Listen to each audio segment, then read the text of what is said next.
Okay, all right, folks, we're going to go ahead and get started. Thank you guys for attending.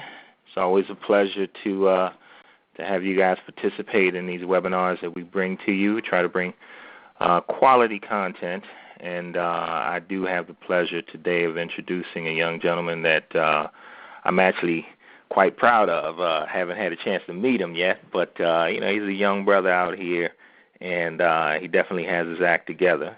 I actually had the pleasure of attending a webinar that he hosted about a week ago, and I was really, really, really impressed. Just his delivery, the depth of knowledge that he has about the wholesaling business, and the fact that he's very, what's the word I'm looking for? He's very innovative in his approach. A lot of people get comfortable and they get stagnant when they have a little bit of success and they kind of plateau out. And this dude just seems to be taking it to the next level with each and every stride. I checked him out on YouTube and a few other places, and this guy's got a pretty decent following. And, anybody that has consistency will go far in this business. And one of the things that I can see right off the bat is that this guy is consistent. One of the ways I know this is because I actually signed up to receive some of his newsletters and emails and things, and I actually received in one day about 4 different emails from Mike, and I was like, okay, this guy is really, really, really into the marketing thing. So, that was definitely a sign there that this guy is in it to win it, and to me, that says something. That says that, this guy is definitely about his business, and, he knows what he's doing for sure. So pretty much today's meeting is it's about how you can not only just wholesale, but how you can capitalize on leveraging your efforts through outsourcing many of the activities that you would have in the wholesaling business. Okay, Mike is definitely an expert in that area. He probably won't, say that he is. He seems to be a pretty humble guy.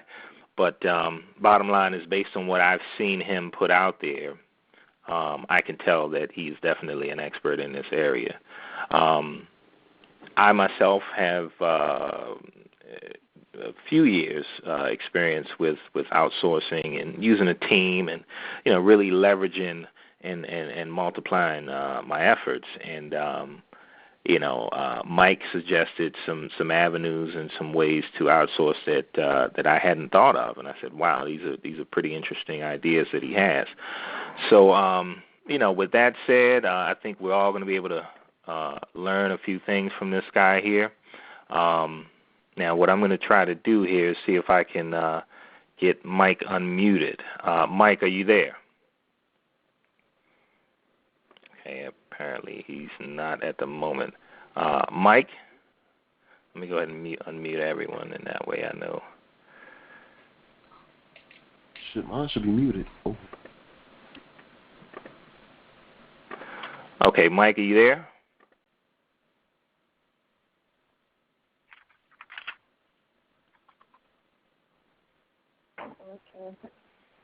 Okay, we'll give him a little time. Maybe he's having some phone difficulties. Mike. Okay, I'm sure he'll probably call me in a second. All right, well, let's go ahead and move on. Just to give you guys a quick overview of what we're going to discuss today. Outsourcing can be defined in many different ways. I like to stick with the experts and hear what they have to say. And so what I did was I went to Wikipedia, and Wikipedia has their own definition of outsourcing. According to Wikipedia, outsourcing is the contracting of an internal business process to a third-party organization. The practice of contracting a business process rather than staffing it internally. is a common feature in the modern economy. Now, it goes on to say some other things, but you get the general idea just based on that introductory definition. Outsourcing is something that every business person should consider at some point in their career, preferably in the beginning, right? Of course, when you put together your long-term plan, it's definitely beneficial for you to understand your own systems and for you to have experience and work in those systems. But as quickly as you can learn the process and document that process, you should be thinking about outsourcing that process. Okay? I'm a firm believer that, you get into business and you don't want your business to control you. You get into business so you can acquire a certain lifestyle, and a lot of us get into business and we let the business become our lifestyle, and a lot of times that's not a comfortable lifestyle. The business and your activities should provide you with something that is liberating, something that gives you freedom, instead of being tied to a desk and being a slave to the cell phone and a slave to your clients, running on their clock, and basically being on their call. If you outsource correctly, if you do it effectively, it can be an extremely profitable way of doing business. Personally, I never want to go back to doing business as a sole proprietor again ever in my career. Okay, the experience that I've built with building teams, I only have one virtual assistant at this point. She's very good. I have another gentleman, actually. Let me say I have two. I have one guy who's kind of a temp, and he is based in the Philippines, and he does an excellent job, but I only use him from time to time. So I have a full-time virtual assistant who's based in Florida, and then, of course, I have my team that's here locally. So Mike seems to have virtual assistants that work in niche areas of his business. And because of that, he's able to multiply his efforts tremendously, especially on in the area of social media.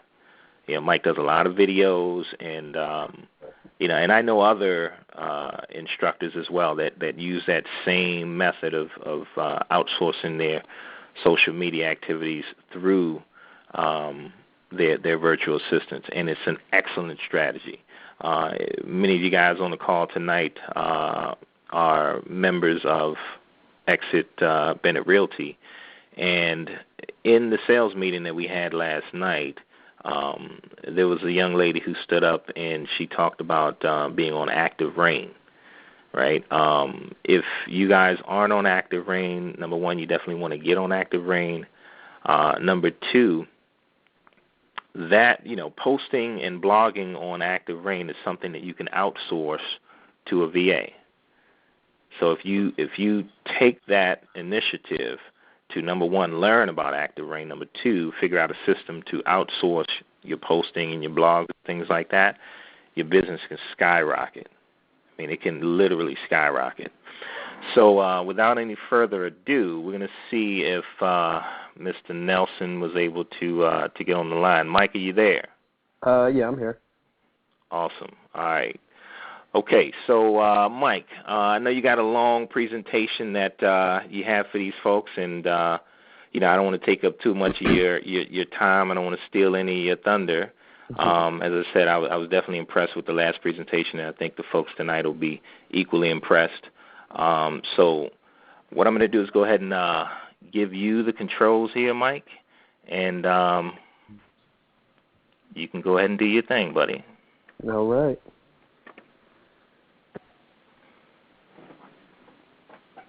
All right, just let me know when you guys can see my screen.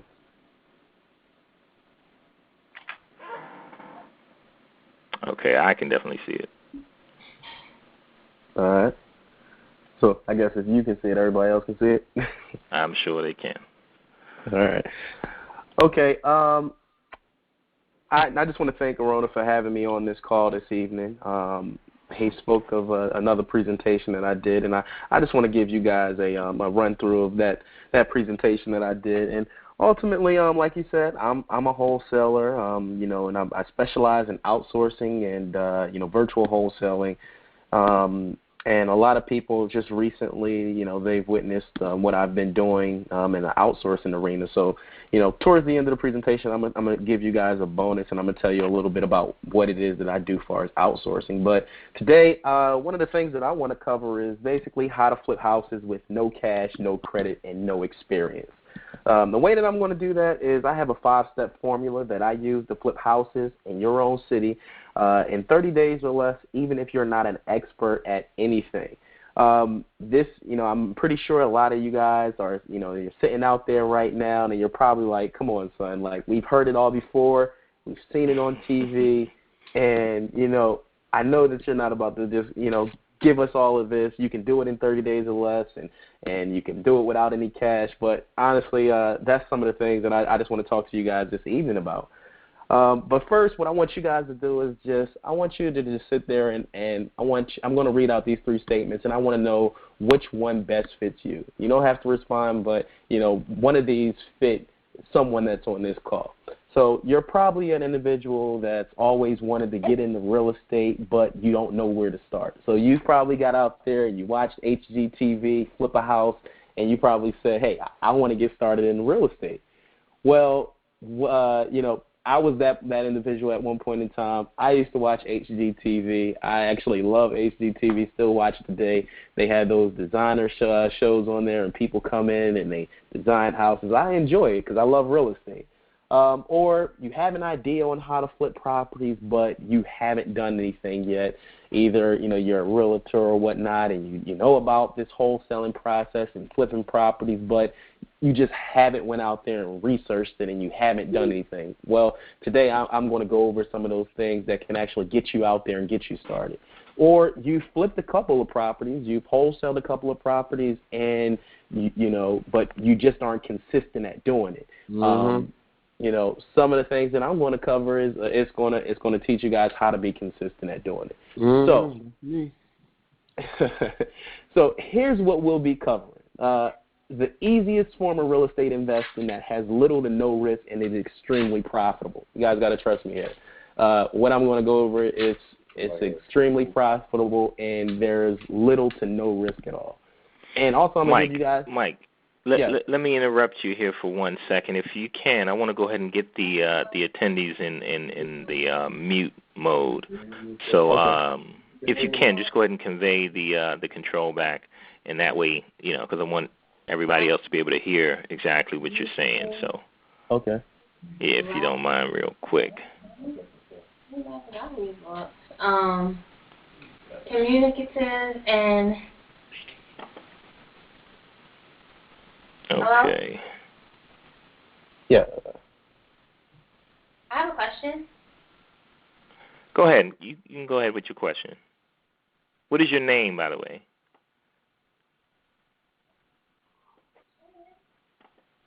What's your question?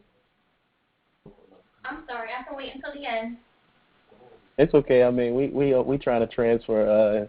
He's trying to put everybody on. Yeah, because I'm going to put everyone in mute. But you have the opportunity to answer get your question asked.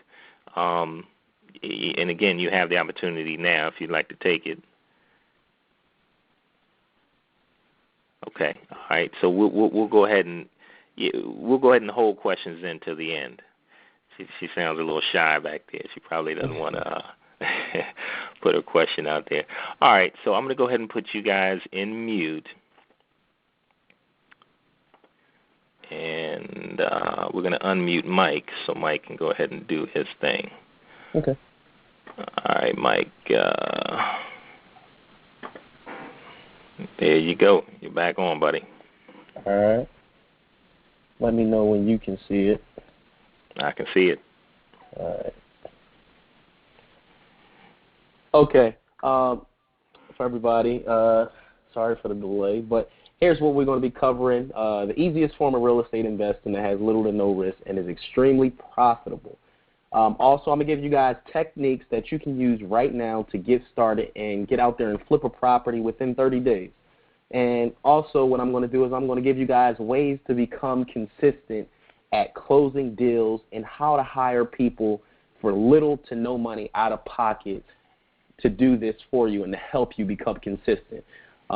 Actually, I just received an email from someone about 5 minutes ago that basically she's helping me become consistent, and I'm able to do more deals. And I'll tell you guys about that towards the end of what it is that she's doing for me. But I want to tell you guys a little bit about me, and Arona Hees gave you guys a little brief bio, but I figure what better way to teach you guys about me than telling you how I almost went broke on my first real estate transaction. My first real estate transaction, it was a learning experience, and I can just leave it at that. But first I want to tell you guys something. It all started after college. So I went to college. I went to Virginia State University on a track scholarship. I went down to Virginia. My whole goal was when I in high school was I'm going to go to college. I'm going to get an education, have a little fun while doing it, and then I'm going to go out there and I'm going to get a job. And I thought that I was going to be making six figures out of college with a business degree. I mean, honestly, it was realistic. I had my mindset that I go to college because you get a degree. That's what everybody told me, and they said that this is what you're supposed to do. So I went out there in college. I had an internship, 2 internships actually. I had experience in the corporate world, a Fortune 500 company, and I went out there and I got a job. And when I got a job, I was making, I told you guys I was expecting to make 6 figures. I made $32,500 my first year on my job. And that was far away from what I was expecting to make. I mean, I was grateful that I had a job. I graduated in 2009, and it was one of the worst real estate market, it was one of the worst real estate markets ever. Yeah, and it was also one of the worst job markets ever. And it was painful. But I was grateful that I had a job. One of the people who I grew up with, we went to high school together. We went to college together. We lived together in college. This is my best friend. This is my partner right here, Darren Smith. Me and Darren, like I said, we grew up in the same neighborhood in Philadelphia. We went down to Virginia together. We went to college together. Well, one day, me and Darren, we got on the phone, and Darren said, Mike, he said he had a job after college as well. We both graduated the same year, and he said, man, we got to do something. We can't do this. You know, we're making this little bit of money. We came from an area where, you know, we thought that if we went to college, we was going to be better. We was going to better ourselves. We was going to have a better, we were going to provide a better living for our family. And at this point in time, that was not what we expected. So he told me, he said, Mike, you know what? You got to read this book. I just read it, and you have to read it. And the book was Rich Dad, Poor Dad. Now, for those of you out there who read the book, I'm pretty sure that it had some impact on you. Well, this book had an impact on my life, I can say. He told me to get the book. I went out there on Amazon. I got the book, have an Amazon Prime membership, so it came within like 2 days. And that book came, and I opened it up, and ever since I opened it, and once I opened it up, I never closed it until I finished, and I got to the back of that book. And once I got to the end, I gave Darren a call, and I said, listen, I said, we have to get into real estate. I said, we got to get into this real estate. In this book, Rich Dad, Poor Dad, he talks about signing contracts. He talks about flipping houses. And I didn't know exactly what it was at the time, but I knew that you can make money doing it. And he talked about cash flow. And it just seemed like this was our calling. This is what we had to do. So we did research. We went out there. We researched. We watched videos on YouTube. And lo and behold, we ended up getting a property under contract. We didn't know what we was doing, but we found somebody who was motivated enough to sell their property to these 2 uneducated individuals on real estate. And this guy, he called us. He told us he was interested in selling his property. We had an ad on Craigslist, and we're like, okay, yeah, let's do it. So this is the house, all right? This house is actually renovated right now. It was renovated, and they recently sold it, But at the time, the seller of the house, he let us get this property under contract for, I believe, $75,000, okay? We got a realtor to go out to give us comps on the property, and we found out that the property was worth around $280,000. Now, you don't even have to know anything about real estate to know that if you can get something for $75,000 and it's worth $280,000, that you got something on your hands. And we knew that we had something on our hands, so we got it under contract. And this guy signed the contract, but then he called up. He let us know. He said, "You know what? I want $2,000 earnest money deposit." So I said, "Okay, let me talk to my partner, and I'll get back to you." So I called my partner, Darren. I said, "This guy wants $2,000." He said, "Man, where are we going to get $2,000 from?" I said, "I don't know, but we can make a lot of money on this deal, so let's find out." So we ended up going into our 401ks, pulling money out of our savings, and granted, we didn't have any money or too much money in our 401ks at the time because we just got out of college and we just started working. So now I gotta ask, Mike, did you even think that the $2,000 was negotiable at that time, or did you just think whatever he says we got to go with? We didn't know what we was doing. I didn't know how to negotiate anything. I was just thinking to myself, okay, he needs this money. Right, so, right. I mean, yeah, today I would have said, hey, let's negotiate something, but he said, no, I want this money.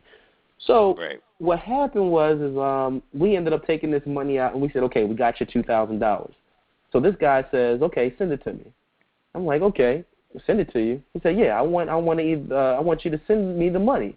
I said, okay, how can we send it to you? He said, okay, send it to me through PayPal. So we sent this guy $2,000 through PayPal. I will never, and I hope none of you guys will ever send any money through PayPal to on a property. Well, we sent him this $2,000, and make a long story short, this deal did not close. The guy had an issue with the title company, and he did not close this deal with us. He kept our $2,000 and he sold the property to an investor who then rehabbed it. And this is the property after it's been rehabbed. They turned the property completely around. But this guy, he sold the property to the other guy for $75,000, and it sold for $280,000. So the property, and actually we had a contractor go out there and give us an estimate, and he said it only needed $60,000 in repair. So this deal, it hurt us. I mean, we lost $2,000. We had a buyer lined up, and we was going to sign this contract for $22,000, and it all fell through. But we did not let that get to us. Me and my partner, we ended up, talking to each other, and we said, hey, listen, we got to get over this. We know people are out there making money. We've seen the videos on YouTube. We've seen everything, Mark Witt and Marcel Humphrey. We've seen Preston, everybody. They were making money in real estate, and we knew that we could do it as well. So that's where we got started. We didn't let it pass us by, so we ended up going out there and marketing for properties.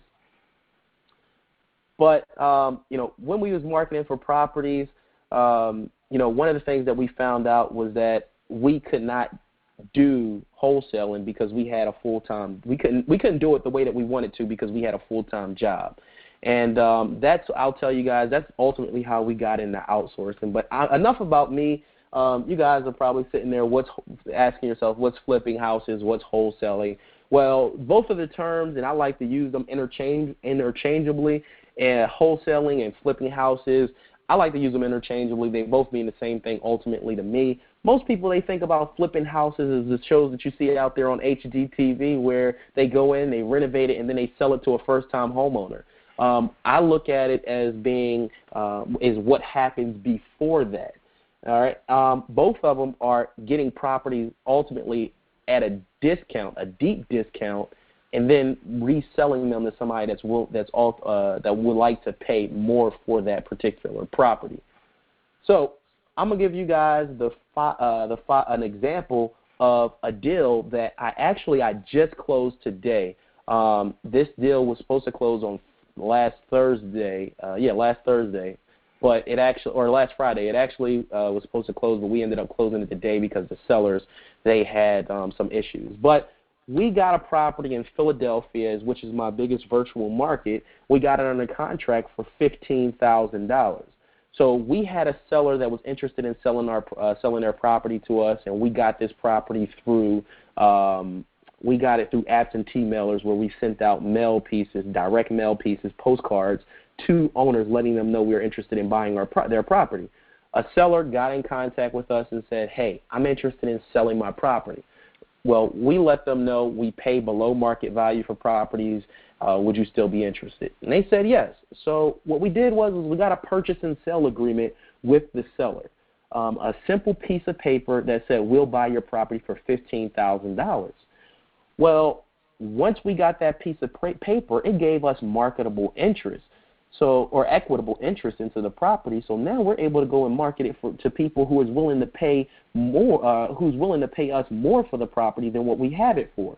So that's what we did. We actually marketed the property for $25,000, and what happened was we got a buyer that told us they was interested in buying the property for $24,700.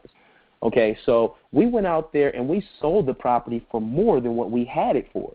Now, if you would have told me that somebody was able to do this before I had any knowledge in real estate, I mean, this is amazing. Like, you're able to go out there, get a property with a piece of under contract with a piece of paper, and then go sell your rights to that piece of paper for money. I mean, it's amazing. And a buyer actually, we signed that. A buyer told us they was interested in buying it for this amount, and what we did was we had the buyer sign a contract, what you call an assignment of sale contract, with us, that assigned all of our rights that we had in the contract with the seller back to this buyer. Okay? Now, the buyer, they pay us an assignment fee to take our rights in that contract. Now, the assignment fee was in the amount of $9,700. Now, that's the difference between what we had it under contract for, which was $15,000, and what we sold it to that buyer for, which was $24,700. So we closed this deal, and we made $9,700 on that deal. So that's a typical real estate deal for me, and that's mostly how all of our deals work. Now, what I'm about to give you guys is 5 simple steps on how this whole process works. Now, the 5 steps that I use is, first, you have to find a motivated seller, because if you do not find someone that is that's actually motivated in selling their property, then this whole process isn't going to work. The next step is getting that piece of paper signed by the person that owns the property. So getting the property under contract. And don't worry, guys, if I'm going too fast, I'm going to cover each section individually. Next is finding a cash buyer. And I'll give you guys some insight on how I go about finding them. And then opening escrow with either a title company or an escrow attorney. And ultimately, my favorite part by far is getting paid. I love it. It's no better feeling in the world to know that, you have money transferred to your account or you receive a check in the mail. It's my favorite part of real estate. Now, what I'm going to do is I'm going to break it down to you, starting with step 1, finding the motivated seller. Now, we have several ways of finding motivated sellers. Everybody out there, they hear that you can find motivated sellers by absentee mailers. Absentee mailers are basically sending letters to people who own properties that don't live in them.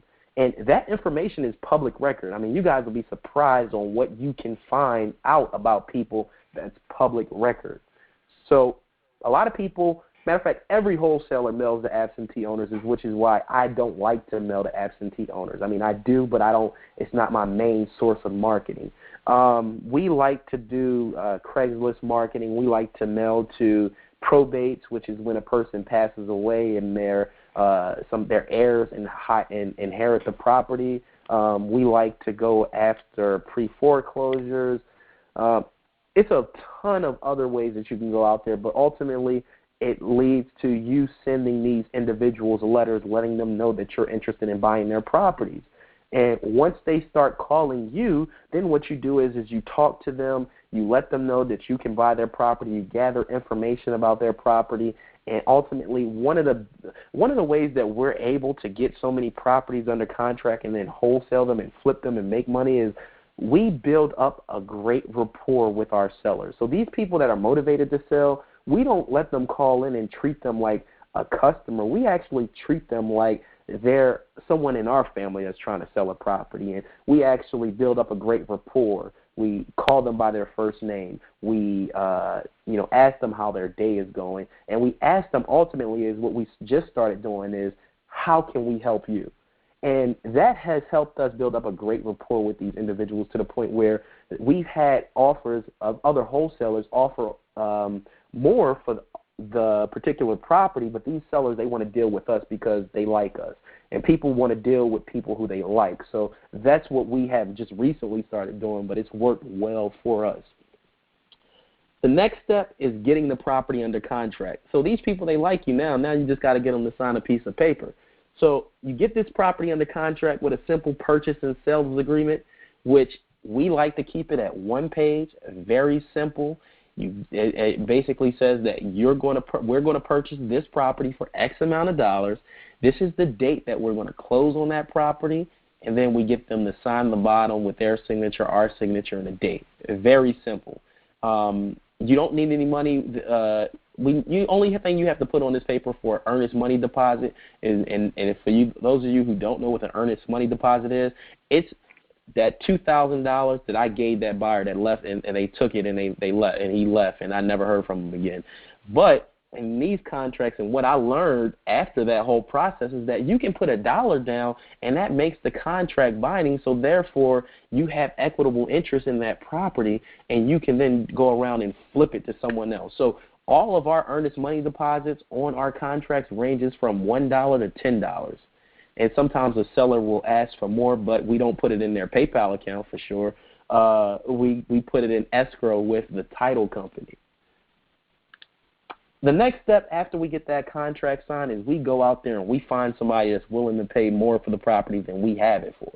Now, you're probably saying, why would somebody pay more for it? Well, because that's the skill that we have as wholesalers, and is that we're able to get properties at such a deep discount that even though we go out there and advertise it for more than what we have it for, people still see that it's a deal and they're willing to pay more for it. So that's what we do. We go out there and we find people who are willing to pay more. And the ways that we go about doing this is, and I'm going to give you guys the way that I do it locally, because I'm assuming that you guys will be doing it locally. But the way that I do it virtually is I find a wholesaler that's doing a ton of deals out there, and I just have them bring me a buyer, and we split the cost. But I do deals locally here in Richmond, Virginia, and I have to find buyers myself. So the way that I go about finding buyers is I go out there and I go to real estate investment club meetings. I meet with buyers that are actively buying. And how do I know if they're buying? Well, you just ask around. And people, they'll say, hey, oh, yeah, that guy, he's over there, he's flipping properties. Or you'll overhear somebody talking, oh, yeah, I just flipped the property on such and such street. Well, those are the people that I'm going to get in and know with, and I'm going to talk to them and network with them and say, hey, what are you looking for, so that I can eventually bring deals to you. Another way is I go to public record. I look for properties that was purchased in the last 6 months that are absentee owners, and those are people who own properties that don't live in them, and ultimately those are going to be your buyers, people who are buying, and they're buying as an investment in most cases. And then I send them letters telling them, hey, I have properties, or if you may be interested in this property, give me a call. Another way that I go about it is I use LinkedIn, Facebook, social networks. I find people who have the terms real estate investors, or their interest is real estate, and I get in contact with them, and I let them know, hey, I'm an investor, and I let them know what I do. So those are just some of the ways that I find cash buyers. Craigslist, I post the property on Craigslist. I get a lot of interest.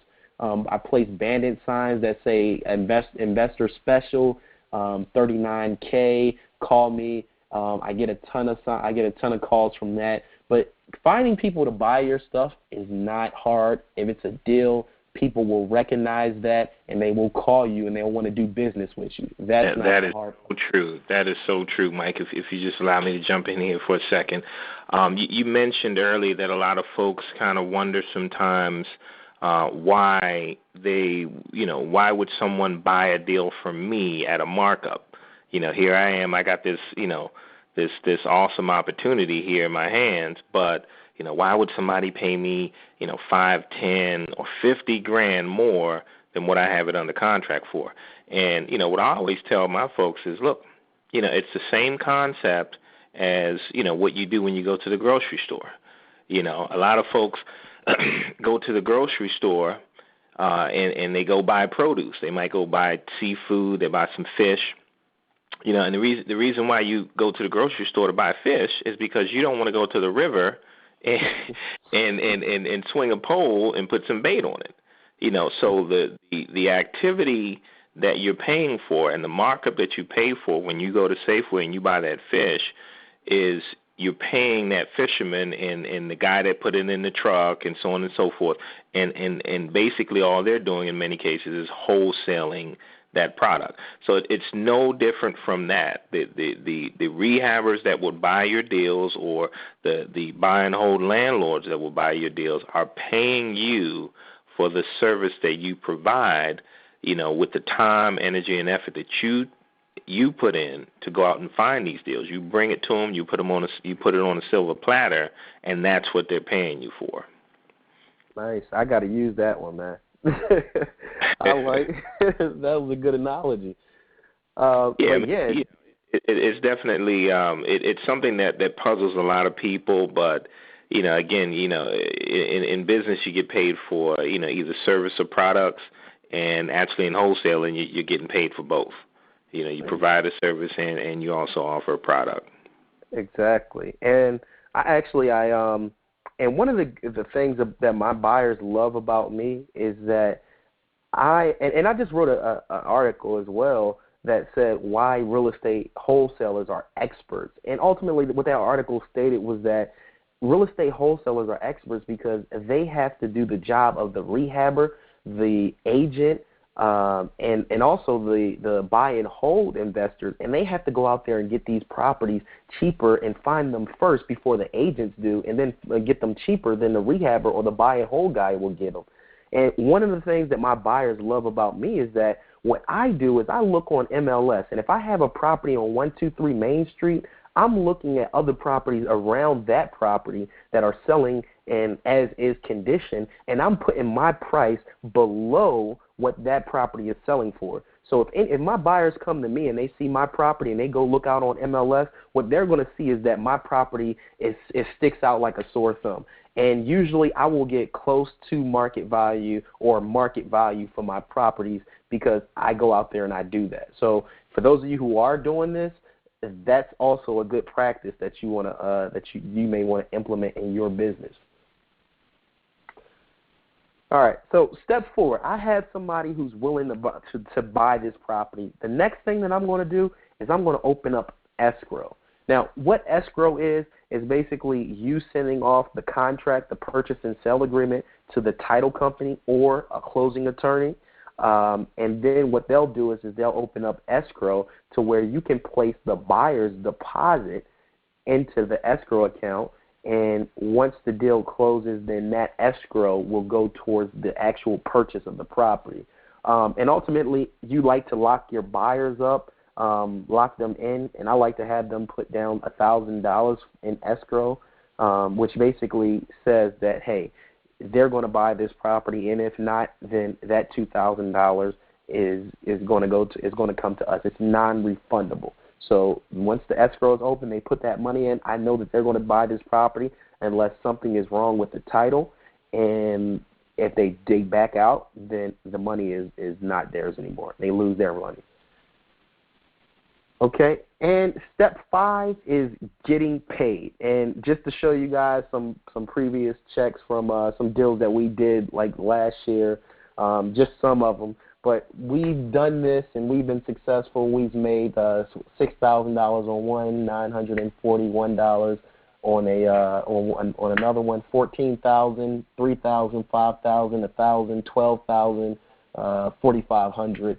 Just some of the checks. This isn't even half of them, but it works. It definitely works. And most of these deals that I've done, I've been able to do them with only putting less than an hour's work in because, like I said, I virtual wholesale to the point where I outsourced all of this. So what can you do right now that can start making you money? And one of the things that I like to tell people is I'm not going to tell you something that doesn't work. This technique that I'm about to teach you guys, I actually do this, and I do this, and I've actually done it this weekend, and it's going to turn into a deal that's going to make me a lot of money. But I have a video on YouTube, and for those of you that want to check it out, youtube.com/wholesalinghouses101.com. But my technique that I love the most is what you call driving for dollars. And my son is if you look at this picture, my son is in the back seat. He loves this. I mean, whenever I have him in the car with me, he'll say, "Dad, can we go driving for dollars?" And right. What driving for dollars is driving for dollars is you're in your vehicle, you're driving around a neighborhood, and you're looking for properties that look like they're vacant, the grass hasn't been cut, the trash hasn't been taken out, or for some reason or another the property doesn't look like it's lived in. And what you do is you get the address to that property and you go in public record and you find the current mailing address for that particular seller, the owner of the property. I take that back. You don't know if they're selling just yet. But this video that I have on YouTube actually shows you how to do that. So that's why I wanted to post that. But just to give you guys an example, just this past Friday, I was out. I went to go get something to eat, and I was in a nice neighborhood, and I said, hey, I would like to get a property in this neighborhood.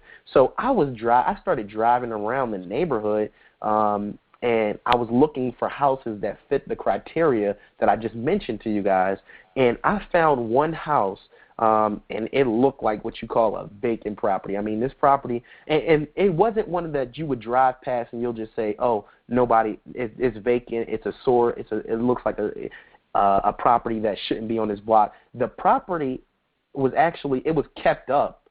The grass was cut, but when I looked at it, it didn't have any blinds in the windows. You can see inside, so you knew that the property was empty. And right. It just looked like it wasn't kept up. But it wasn't. Stickers are usually a big giveaway as well. Exactly. Stickers in the windows and things like that. Exactly. And I took the address down. Matter of fact, I didn't take the address down right away because it didn't have a number on the property. But I knew the street name, and I drove down the street to the corner, and I counted the houses off, and I said, okay, this one is 1155. So what I did was I pulled out my iPad, and I go and I find, because it seemed like it was just too good to pass up. So what I did was I pulled up my iPad, I went to the county record, the county website, and I found out that the person who lived in the home did not, the person who owned the home didn't live there. So what I then did was I have a system called Accurate where I can pull up information. I can skip trace people, and I can find out where they currently live. Well, you got to give us one more time, Mike. What's that? You got to give us that one more time. What was that source you said you used? It's called Accurate, ACCURINT, and okay.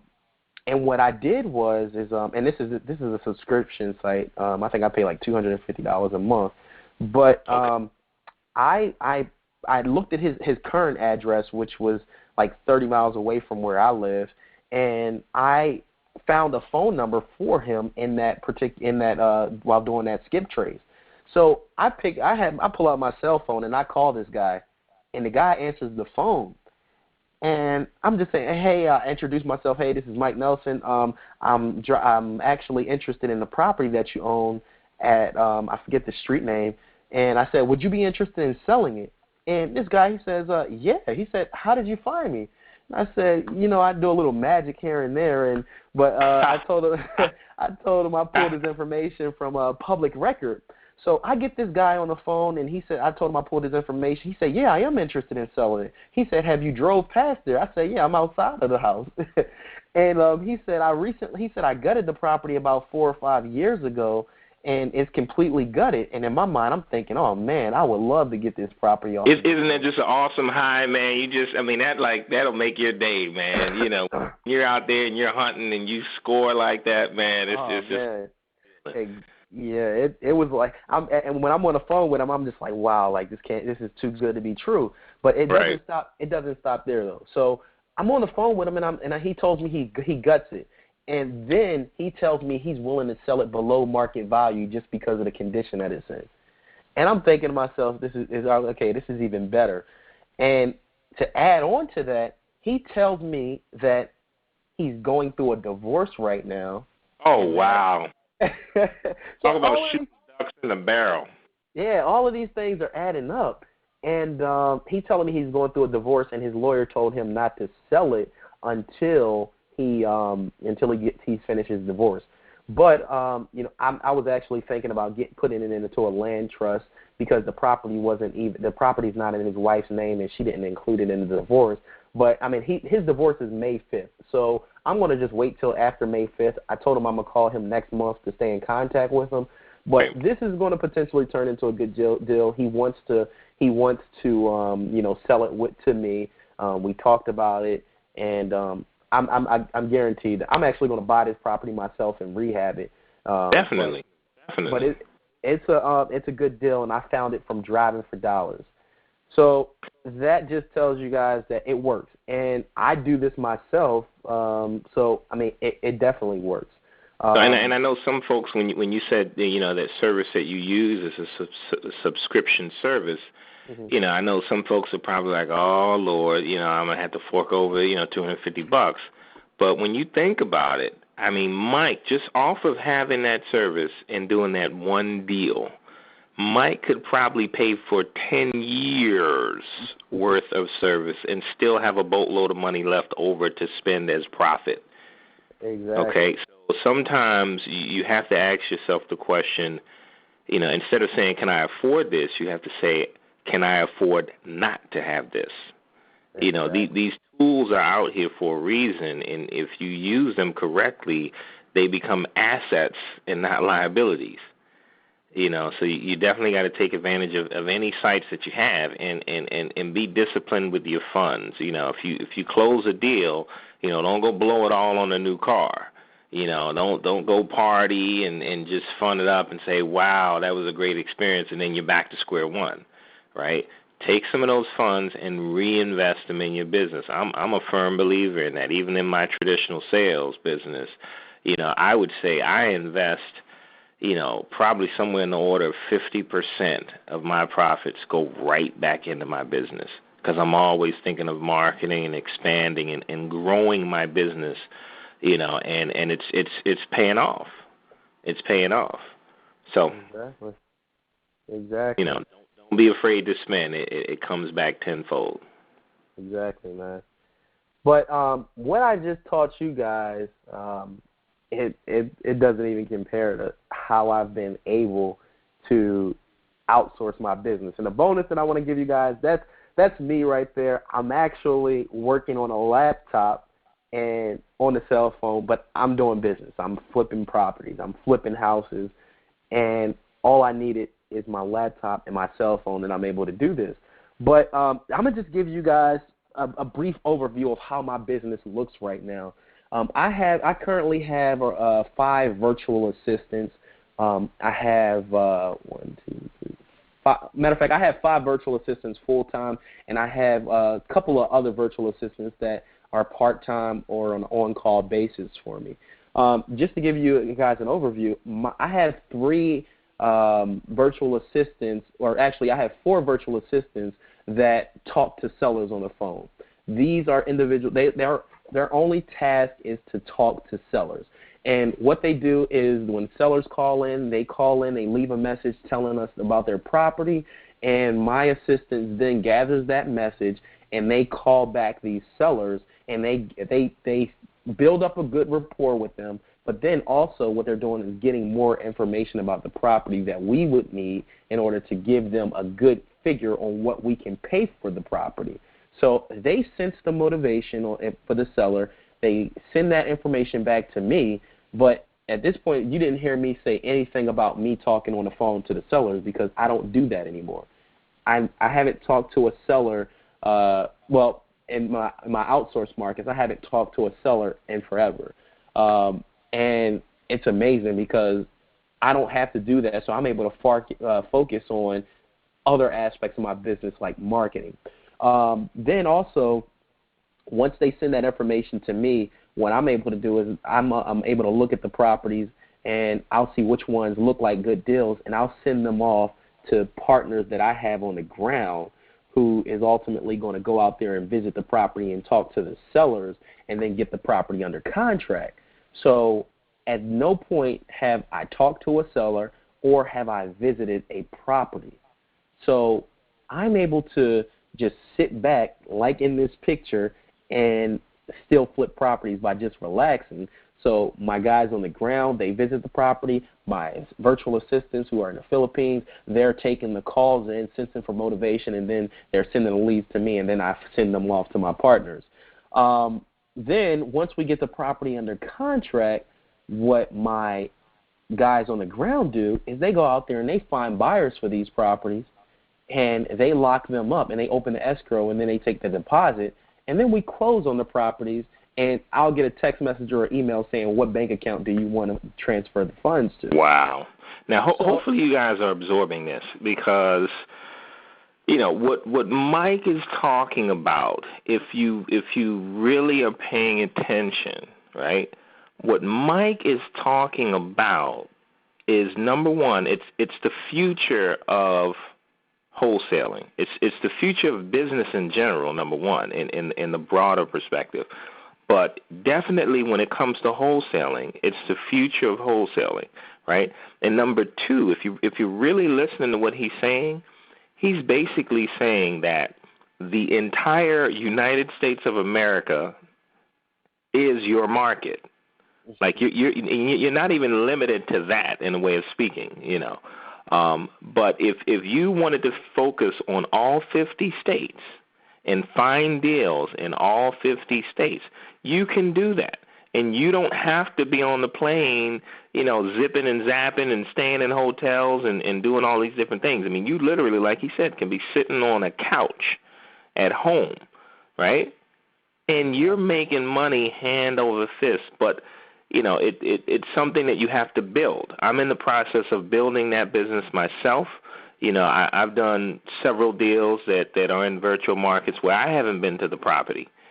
You know, and it's a beautiful thing because, you know, it's very liberating to know that you're not just limited to being right here in the DMV.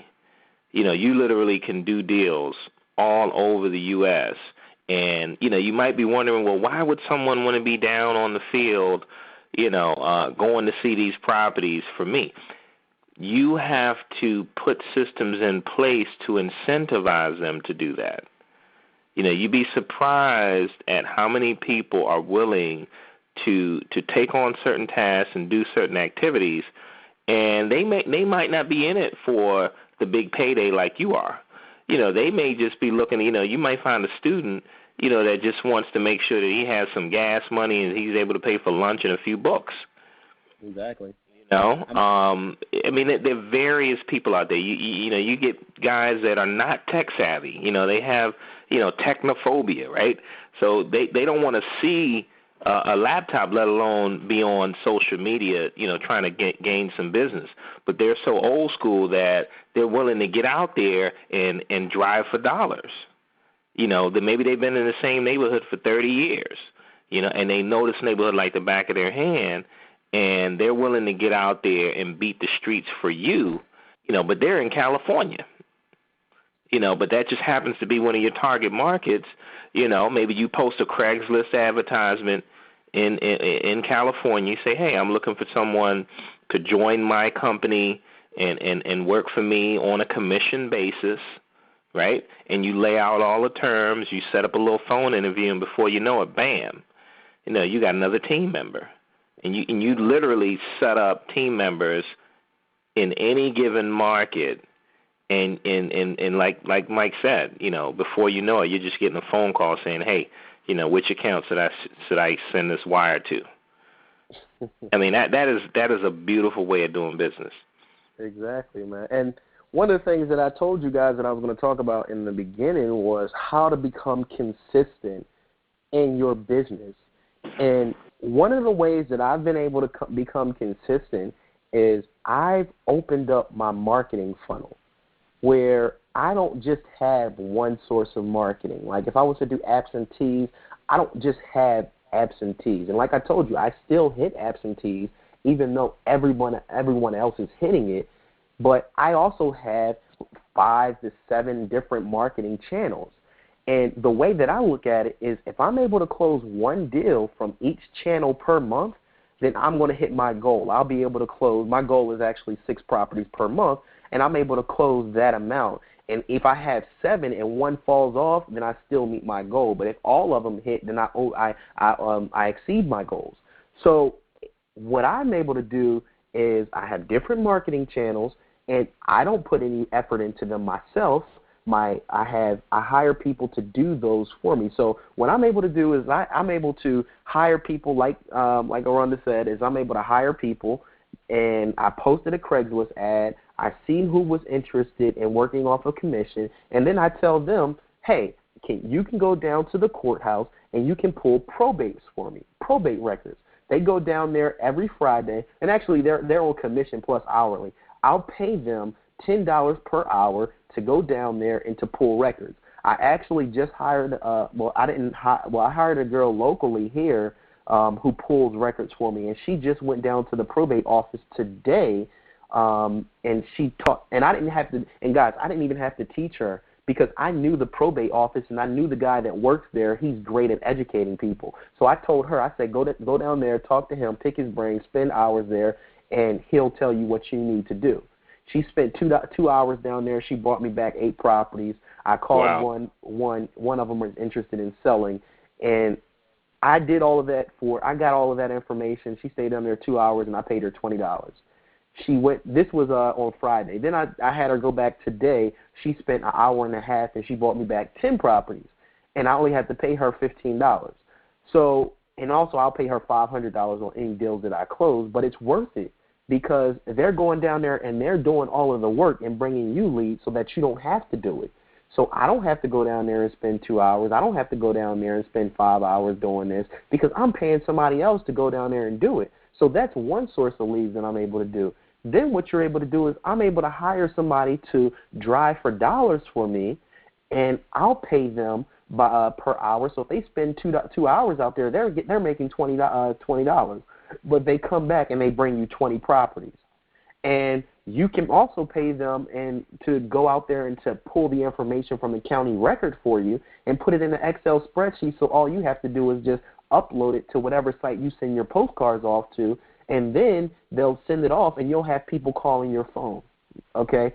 So I'm able to outsource marketing tasks, and I also do this with people hanging bandit signs in cities that is 300 miles away from me. I hire somebody, I drop ship the bandit signs to them, I tell them what locations I want it to be placed in, they go and they place them for me. And we get calls from that. So I'm sitting here orchestrating a business from my laptop, from my computer, from my cell phone, and leads are just coming in. They're coming in, but I'm not answering the phone, I'm not visiting any properties, and I'm not finding any buyers for these deals. I'm just making sure everything awesome. Is. So, and I just want to throw one other thing out there. Guys, Mike is 26 years old. Am I correct, Mike? Yeah, you're correct. Mike is 26 years old, and this guy is doing it, right?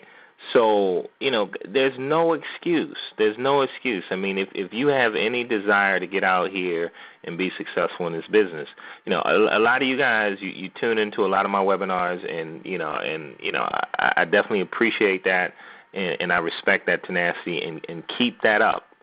Keep that desire up. But in addition to you having desire, you got to take action. You got to take action. When you take these notes, and, sometimes it's just a small thing that you can pick up, that would make a huge difference in your business. And Mike is doing it. I mean, Mike is getting out there. You can check him out on YouTube. You can Google him, and, you just find a wealth of information on this guy. And, if you have any fear, any intrepidation about wholesaling, just listening to this guy's experience, that should take away a lot of that fear and uncertainty. You listen to this guy. He had a big blunder in the beginning, but he got up, he dusted himself off, and before you know it, he's slamming down, deals left and right. And of course it wasn't easy, but he was persistent. He stayed at it. He made his offers. He put together his game plan, and he stuck to that game plan. And I think him and I share, the same sentiment on the topic of being consistent. If you're not consistent in this business, then you're dreaming about wholesaling. You're thinking about wholesaling, but you're not consistently taking action to get out there and turn this idea that you have in the back of your head into a reality. And the only way you see the fruits, if you will, of your labor is if you do it consistently. I know based on my experience of wholesaling, in the beginning, anything you do is tough. If you're getting on a bike, you're trying to ride a bike, that's tough in the beginning. You're going to fall off a couple times, but you keep at it. You keep trying. And now I can tell you, I can wholesale a deal in my sleep. Literally, I can evaluate a deal. A lot of times I wholesale deals and I don't even blast them out, which is not really the best practice, but I've kind of gotten a little comfortable, and I've got some buyers that I know will consistently buy my deals, and the bottom line is that it became easier over time, but that didn't happen overnight. I went through a lot of tough deals. Some I lost money on. Some maybe I made a little bit of money, but the bottom line is because I took consistent action, now I'm in a position where I can make money, and I'm not always worried about, okay, when am I going to get my next commission check? I know that if I just take some time, I concentrate, I look for good deals, put them under contract, I know I got a commission, a wholesale fee coming to me that, a broker doesn't have his hand in, and, pretty much is 100% profit. Exactly. So let me ask you this, Mike. With these virtual assistants, right, what sources are you using? I think you mentioned Craigslist. Is there one main source that you use when you're looking to hire a virtual assistant? Well, my assistants who answer the phones for me, they're actually located in the Philippines. So I hire them on a site called odesk.com. Now, right. I also have the assistants that are local. I hire all of them on Craigslist.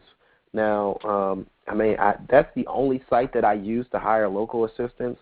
I want to find a better site. If there's anything out there that anybody knows, please share it with me, because I want to find a better site, because what I'm finding is a lot of people are doing the same thing for other people. And if you put an ad on Craigslist for property locator, then what you're going to find is you're going to find somebody who's going to send all of these properties to every investor in the area. What I did was I've hired people who are I just make a job title as an assistant.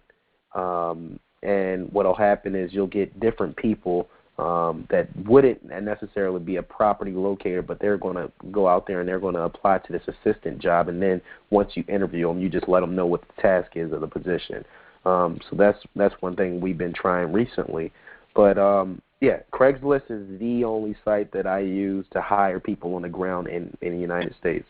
Guys, we are in such a time of opportunity right now, and hopefully that answers your question, Erling, because I see you sent a text, a chat message here asking the question, where does he hire his VAs from, and what is the cost. I use Odesk myself, and that was kind of like a trick question there, because I knew Mike was going to suggest Odesk, because all of the top guys now that are out here hiring their VAs, usually, I mean, there are many sites that you can go to, but Odesk just seems to be the most customer friendly. They have different tools where you can actually check the progress of that virtual assistant to make sure that they're actually working during the times that they say they're working. They have these screen capture devices where, in different intervals, they'll check and they'll do a screen so that VA is working. So that is definitely a great source. I've hired VAs from Odesk, and it's something that everybody should consider, because you can get VAs on Odesk as little as $2.50 an hour. I believe they even have some lower than that. But obviously, you do get what you pay for. But even at $2.50 an hour, you can get someone that's very hardworking. A lot of those folks out there, I think the guy on the last webinar, he said they are so focused at what they do. A lot of times it's challenging to him. Like, can you imagine that you hire somebody and you give them one or two tasks to do, which, by the way, is the best way to work with a virtual assistant. You give them a set, regimented activity list, and you just let them go, right? Exactly. But this guy said that his VAs are so focused that it's actually challenging to him at the level of focus that these guys are working at. Definitely. So, I mean, quality of workmanship, and the quality of work ethics that you're buying for pennies on the dollar. It's like, come on, why would you not do? I mean, can you afford not to hire a virtual assistant? You can't. I mean, I would have went broke if I didn't have a virtual assistant right now. Man, you can't. I think that if you want to.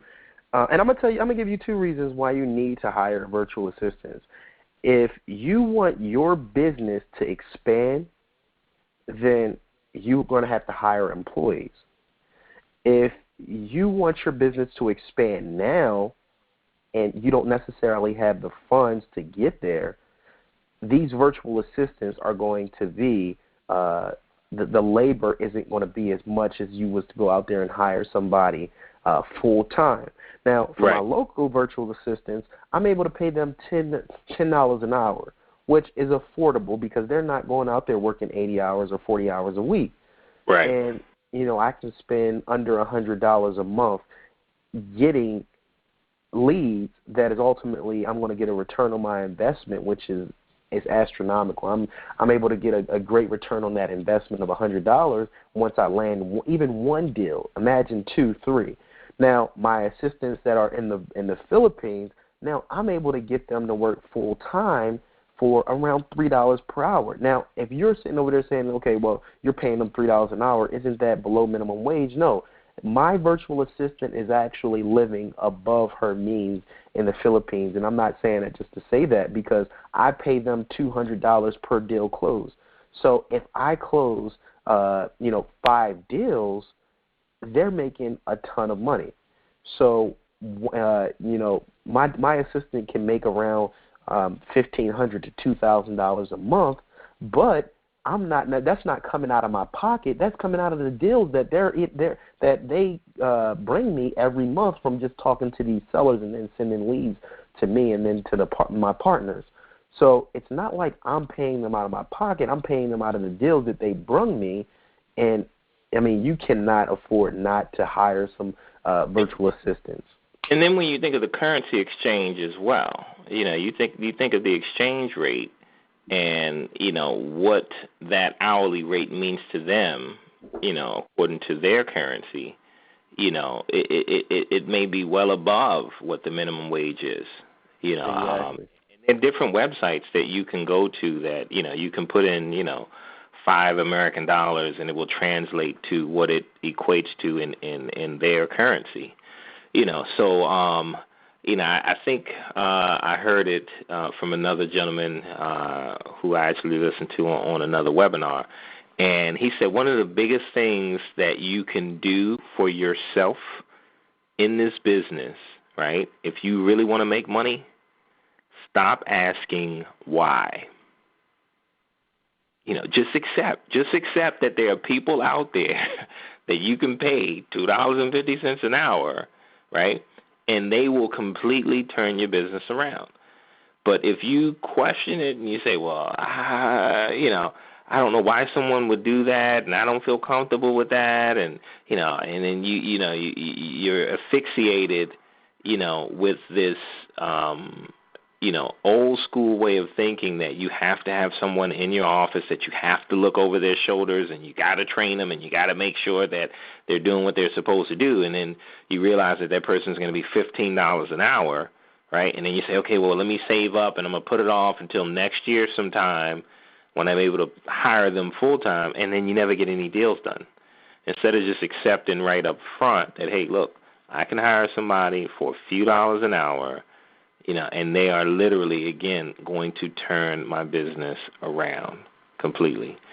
So I know we're getting a little past 8 o'clock here, and I don't think anybody wants to miss the President's fourth State of the Union address.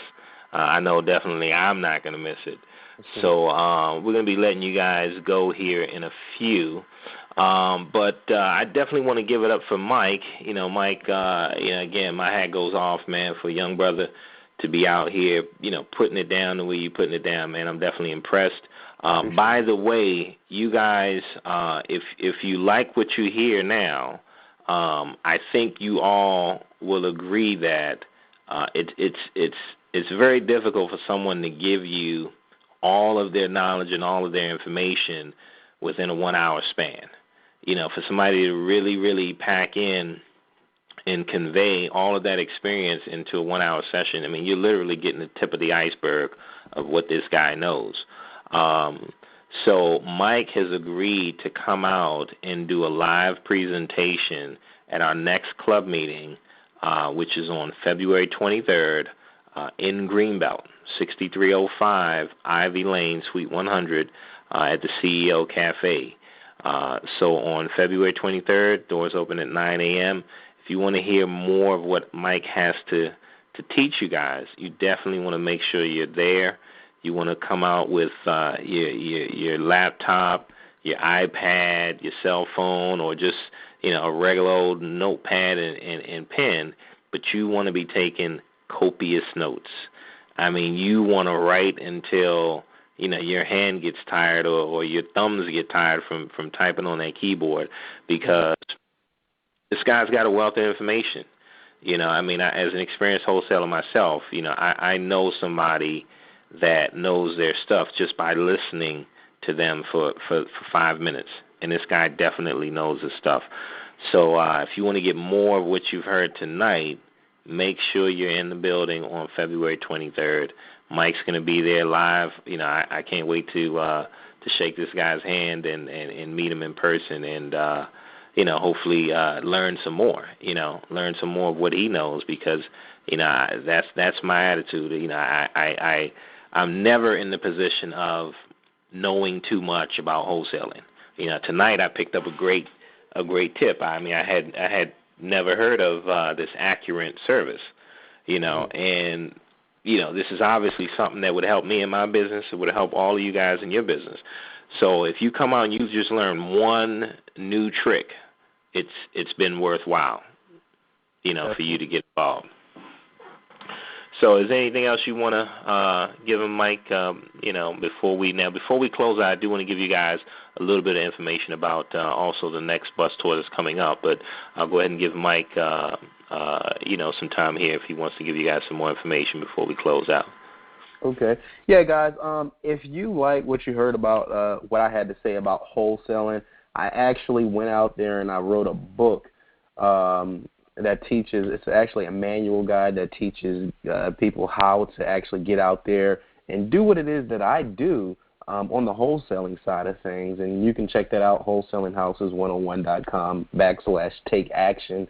and you guys can check that out. But yeah, that's everything, and I look forward to meeting up with you as well on the 23rd, and I can't wait. Hopefully, I'll see some guys, some of you that's on the call, and I'll love to meet you. Awesome, man. Well, I definitely want to thank you guys for listening in. I'm sure you guys have been impressed by what you see. Mike is definitely a dynamo. I think he's got a great career ahead of him in this real estate business in general, because I don't really see this guy just doing wholesaling for the rest of his career. I'm sure this guy has a lot more bigger and better plans that he plans to take down, and with his attitude, I'm sure he'll accomplish whatever he sets his mind to. So if you can turn that over to me, Mike, I want to go ahead and give these guys some information on some of the upcoming events that we have. All right. We have a bus tour that is coming up, and I do want to apologize right up front because we have had to reschedule this bus tour a few different times, and that's simply because we were trying to get a firm location for our next club meeting. The original spot that we were at couldn't offer us a consistent day of the month, and now that we have this new location in place, and they are willing to offer us a consistent day of the month, we decided that we were going to postpone the February 16th bus tour until March 2nd, which is just 1 week after the next club meeting. So if you're interested in actually getting out in the field and going to see some properties, having a guided tour of local real estate deals, being able to analyze these deals, figuring out Mayo, checking out comps, talking to a contractor right there on the spot who can tell you different things that you want to be paying attention to when you're going out and you're previewing some of these deals. Mike did a great job talking about virtual markets, and that's a great way to sell. But, in order for you to build your experience, especially in the beginning, it's always good for you to get out there in the field and actually touch, feel, smell, and kick around, the product. You might hurt your foot kicking a house, but you guys get my point.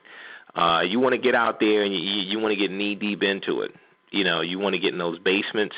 You want to, get a good look at the roof from the backyard and just sort of build your experience so that when you are dealing in these virtual markets and somebody says, well, you got a soffit that's hanging off of the roof, if you don't already know what a soffit is, you would have built your experience by being out there in the field, taking your contractors out, and really getting a feel for this product that you're selling, this real estate. So that's what we do on these bus tours. We have a lot of fun. A lot of times we stop down at National Harbor and we have lunch. We may stop at a different location on this bus tour. Who knows? But if you're interested in going, the next one is going to be Saturday, March 2nd. And we're going to be leaving from right there, Exit Bennett Realty, at 9:30 a.m. Registration starts at 9, so you want to try to get there a little bit early. We know we had a few folks that kind of spilled over on the last bus tour and weren't able to make it on time, and I'd rather not have the bus driver delay. Of course, you guys know with this REIA, there's certain memberships that we offer. For the first 5 people that sign up at our highest level of membership, which is a Super Savvy membership level, you'll get a free pass to the next bus tour. Right? So that's an added little bonus that I'm throwing in for you guys today if you decide you want to sign up. Now, I actually have some sign-up forms that you guys can have access to.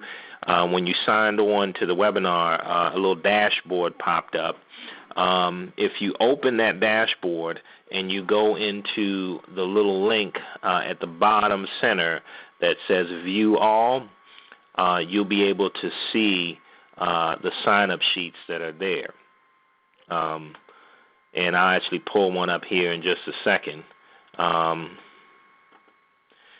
Just to give you guys a brief overview of the membership levels, we have 3 different levels at Super Savvy REIA. We have the Smart membership, the Savvy membership, and the Super Savvy membership. The Smart membership is sort of an entry-level membership where you would only pay a membership of $50, which is your subscription. And with that $50 subscription, there's certain benefits that are inherent with that membership. And, of course, the benefits start to increase as the levels go up. The highest level of membership, I think, which is got the most value attached to it, is one where if you needed a realtor to actually submit offers for you, that is part of that membership benefit. So you'll have a realtor that's actually out there in the field working for you, getting offers out, which is a huge benefit. It's a huge plus. So just a brief overview here. The Smart membership offers you club meetings, contest enrollment. We have different activities and contests throughout the year to help get folks motivated to get out there and get some deals done. Webinar attendance, access to investor products. We have a lot of different speakers that we've lined up and put on the calendar for the upcoming year.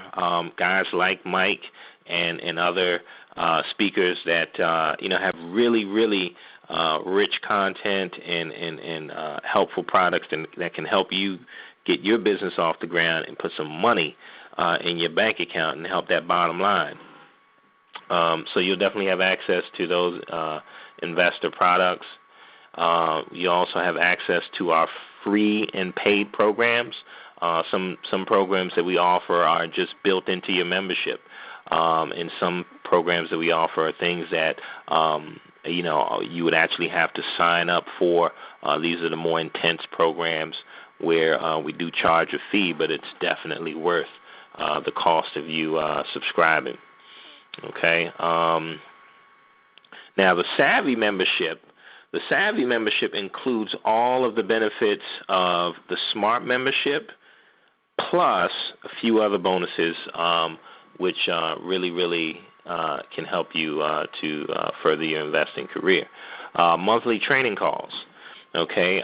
When you sign up as a Savvy member, we have different training calls that we do to just sort of Q&A sessions, not really formal, but things that if you have questions, you need a little guidance, you need a few tips here and there, something to just remind you to keep pushing in the right direction.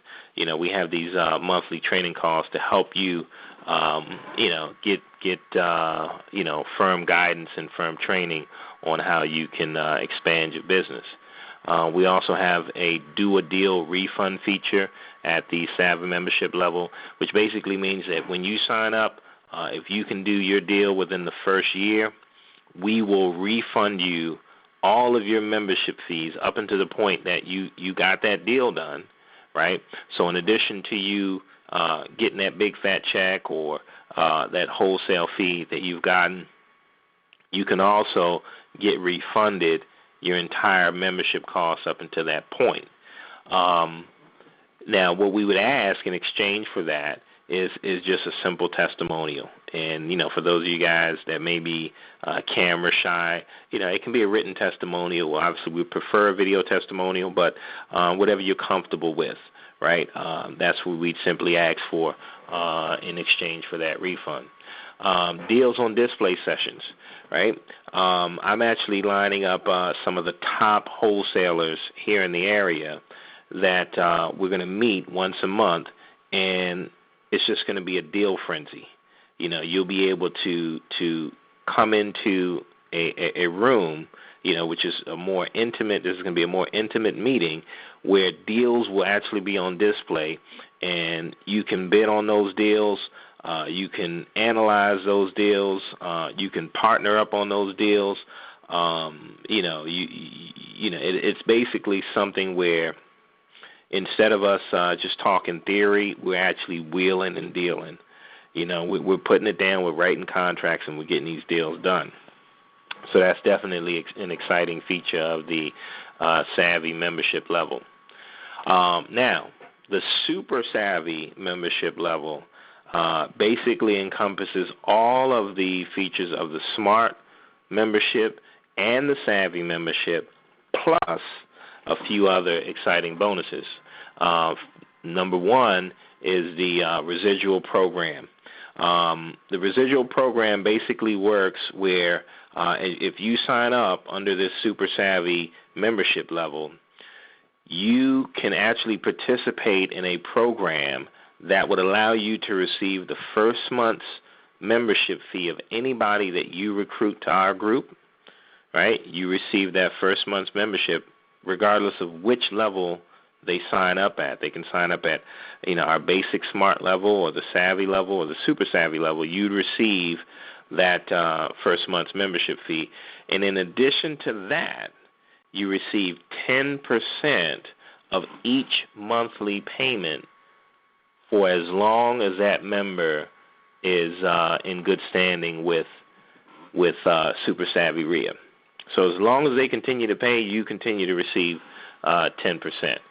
So that is an awesome feature. Of course, I'm an exit realty agent, so it wasn't too difficult to figure out where I got that idea from. But the bottom line is it's a great way for you to make an additional income. They say you always got to have multiple sources of income, right? If you're serious about this real estate investing thing and you decide that you want to go long-term with this can really benefit you. I mean, let's face it, you're not going to become a millionaire in six months, doing this business. You could literally, be out there in the field, 5-10 years in many cases. Now, if you're a loyal member of Super Savvy REIA, you could literally build a pipeline of income just by simply bringing people to each one of our club meetings. I mean, we do the sales pitch, and what we offer is really valuable, really rich content. So our turnover rate is excellent. Many of the people that come, they sign up right away because they realize that, we separate ourselves from a lot of the other clubs in that we're not just talking theory. We're getting out there in the field, we're making it happen, and we produce results. We help people, actually get out there and get deals done.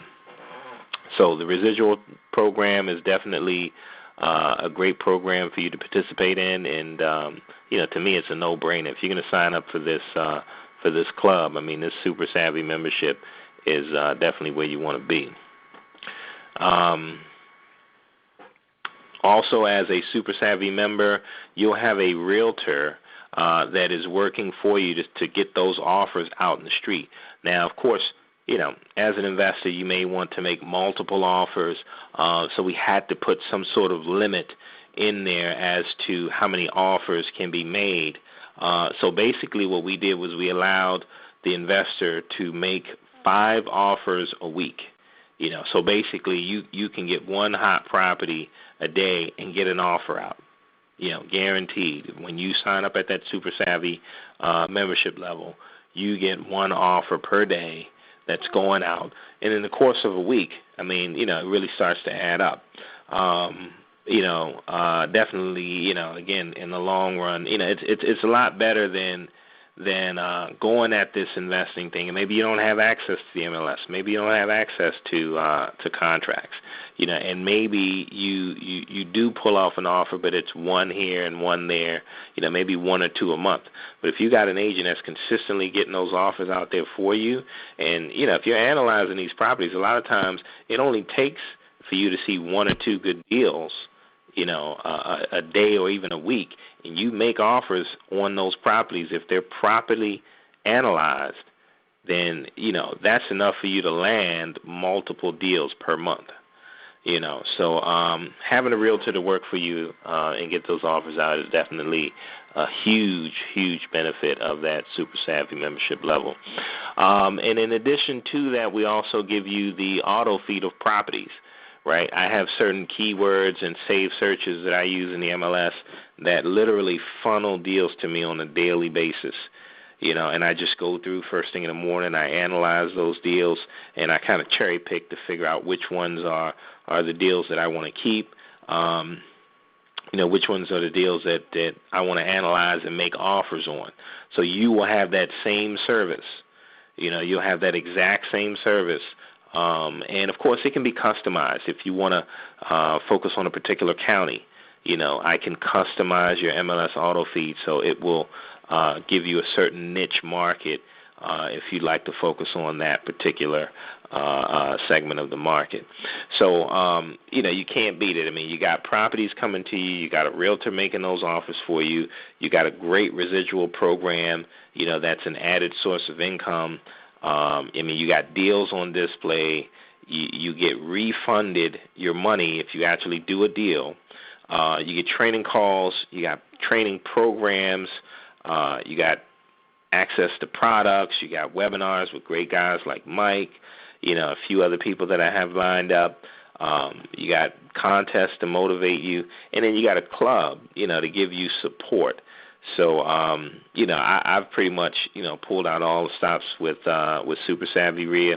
And truthfully, this is just the beginning stage of this club. I mean, there's so many other things that I have planned for the future, and this club is definitely going to be going places.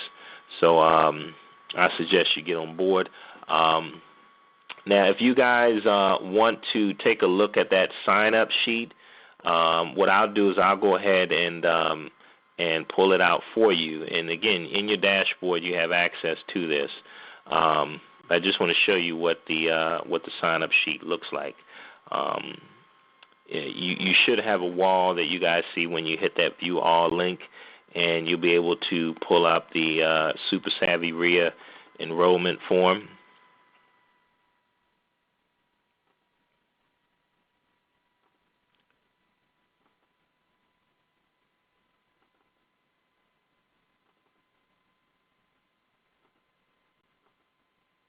Oh.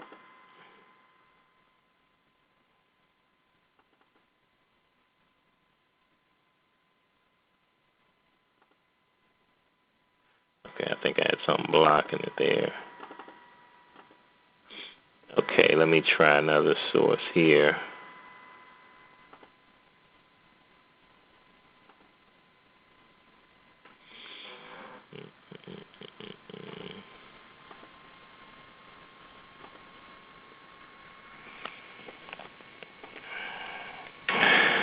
Okay.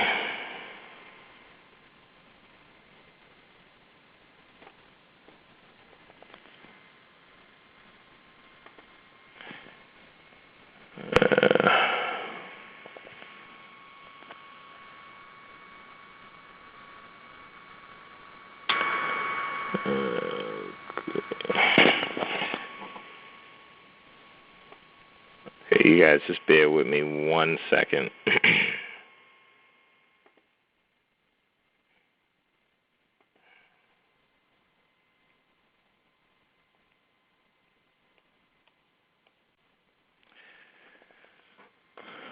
Okay, so this is our enrollment form, and it basically it lays out again the different membership levels that you can sign up at.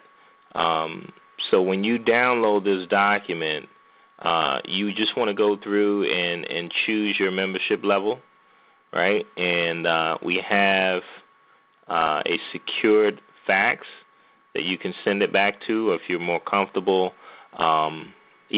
with the email, you can just simply scan it and shoot it to me, directly into my inbox, and I'll go ahead and pull it off and get that process for you guys. Okay, so of course, if you have any questions, maybe you want to talk to me privately, you can give me a call. My cell number is 240-462-4703. Again, 240-462-4703. All right, so it's getting a little close to kickoff here for my main man, my ace Boone Coon, Mr. Barack Obama. He's going to be putting it down here in a few minutes, and I definitely don't want to miss that. Hopefully you guys are going to tune in as well. So hopefully this has been helpful to you. Hopefully it'll help to enrich your knowledge of this wholesaling business, and hopefully you'll take advantage of some of those resources that Mike laid out. You definitely want to get in the habit of wholesaling. One of the things I liked about Mike, and I was kind of laughing and chuckling when I saw him in the car with his son, because it was almost like I said, this dude is a brother from another mother, because and I don't know if Mike is still on the call, but bottom line is, I have 4 boys, and to see Mike out there hustling, and he's got his kid in the car, it's almost like, man, me and this dude, we pretty much walk the same path. So, if you guys would like to take advantage of those resources, by all means, don't wait. Go to Odesk, post a job, just see what happens. Get those responses and set up some interviews, and don't be afraid to pull the trigger.